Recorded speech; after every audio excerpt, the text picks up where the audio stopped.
Hello नमस्ते it's me सोमाला Tamang. म चाहिँ घरभन्दा माथि आएको छु जङ्गलमा यहाँ निगालो काट्नलाई। अब म निगालो काट्ने छु। निगालो चाहिँ यहाँ टन्नै छ तर यो थोरै रहेछ, यो लगेर जान्छ। आया आया आया आया लिम अता खोज्छु काट्छु अब।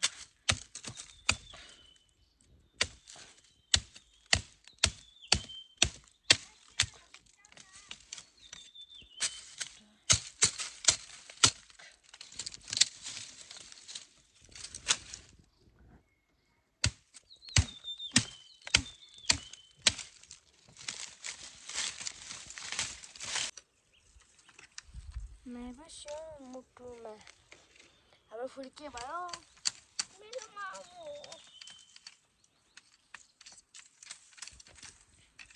मामा त्यो बनाउँछ त्यो चाहिँ बाजे बन भएको होला है। इटा एटा घाटी कुचिकुची लानाएर ओ त्यो लाली गुराँस पनि देखेर त छोरी देख्छ त्यहाँबाट। खोइ एकछिन कहाँ हो बरु नै देखाइदिउँ।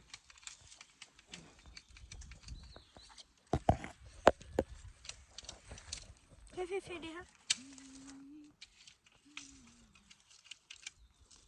ल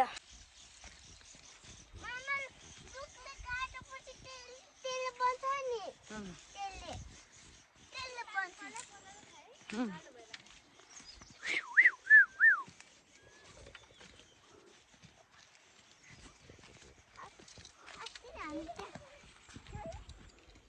आलुबारी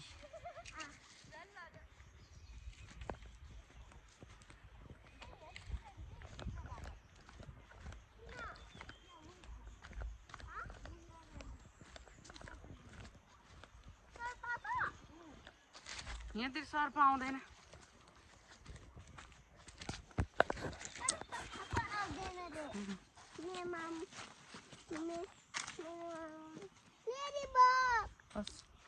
लेडी बग त कति हुन्छ नि।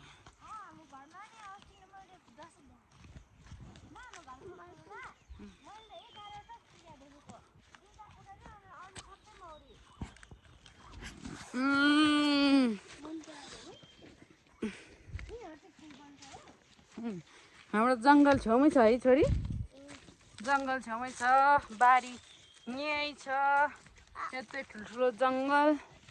आया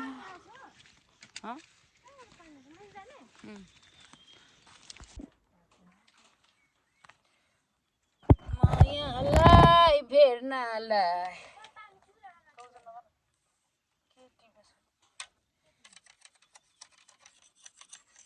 अब चाहिँ यसलाई घरमा लिएर सट्ट पारेर टटक्क पारेर चाहिँ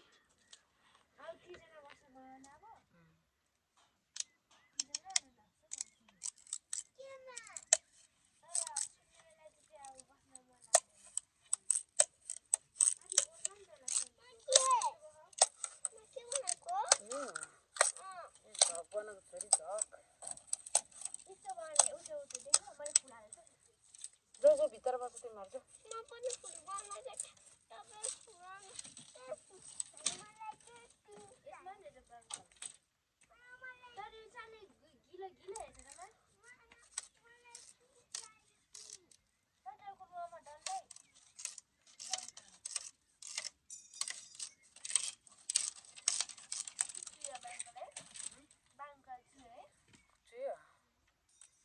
किराले मालिङ खाओ क्या।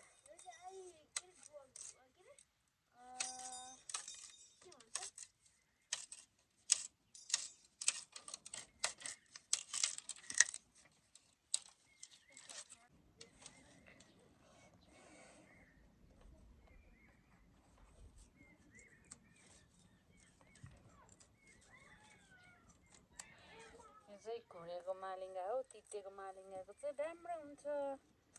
तितेको मालिङ्गा चाहिँ राम्रो हुन्छ। यो चाहिँ घुँडे भएर चाहिँ एकदम साह्रो चुया पनि डह्रो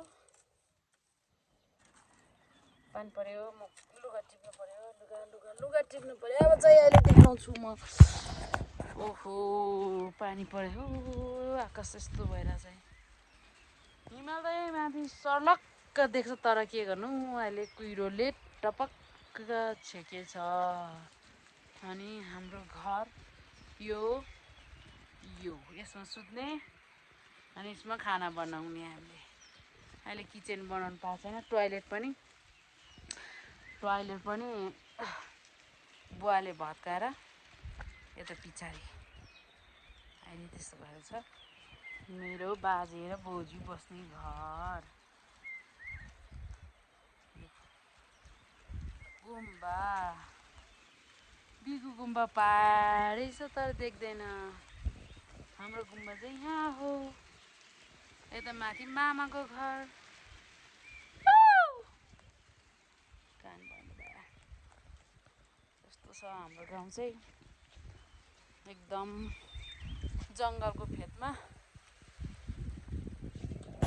ओहो लुगा त अघि धोएको थियो घाम पनि लागिरहेको छ पानी परिरहेछ नाक पनि घाउ भएछ ल हाम्रो गाउँ हेर्नु होला सारा हेर्नुले पारिबाट नि रोड छ सिधा पारि बिगु जाने यो धुपीको रुख हो साङ अनि यो हाम्रो खैरे हेलो गाइज म खैरे हो खैरे डन आजभोलि चाहिँ आलु उम्रिएछ आलु गोड्ने बेला भएको छ अनि पहिला यहाँ कत्रो ढुङ्गा थियो अनि ढुङ्गा फुटाएछ घर बनाउनलाई यहाँ ठुलो निगालो गाडी थियो अनि हाम्रो गाउँ सरर हेर्नु होला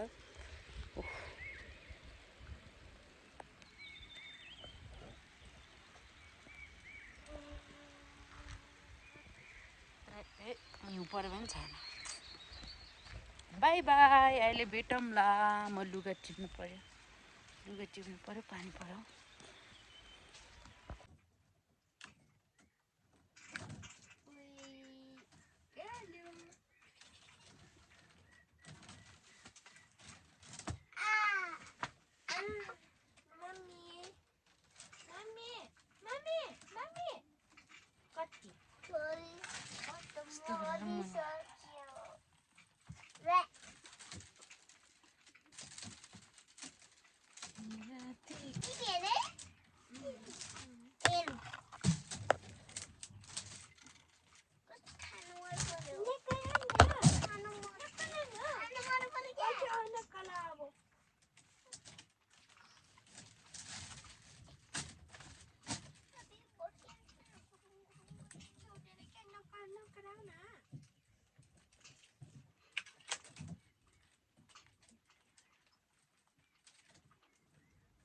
फोन गरेको लिएर आउँछु नि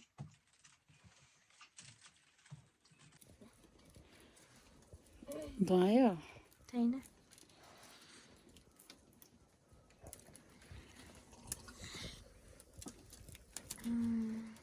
म बेबीको खाजा पकाइरहेको छु बेबी ओइ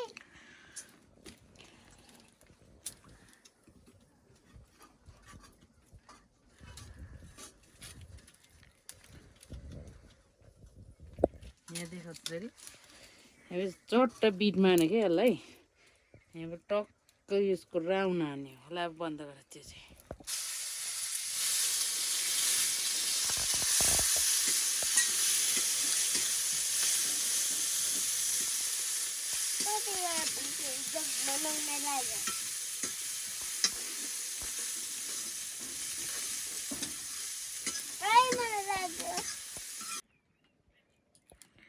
आजको मेरो काम एउटा झक सानो सिधायो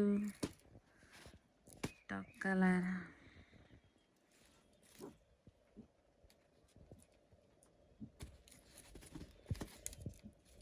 यस्तरी बुन्नुपर्छ यो चाहिँ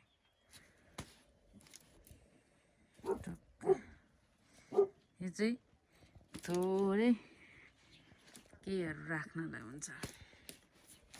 हाम्रो गाउँमा चाहिँ यसमा चाहिँ अब जस्तै थोरै मान्छेलाई आलु उसिन्यो अनि टक्क राखिदियो, त्यस्तो काम लाग्छ। यहाँ ठुलो यस्तो बुन्ने अनि आलु खन्नलाई काम लाग्छ। यहाँ चाहिँ मैले यत्रो बुनेँ झक्क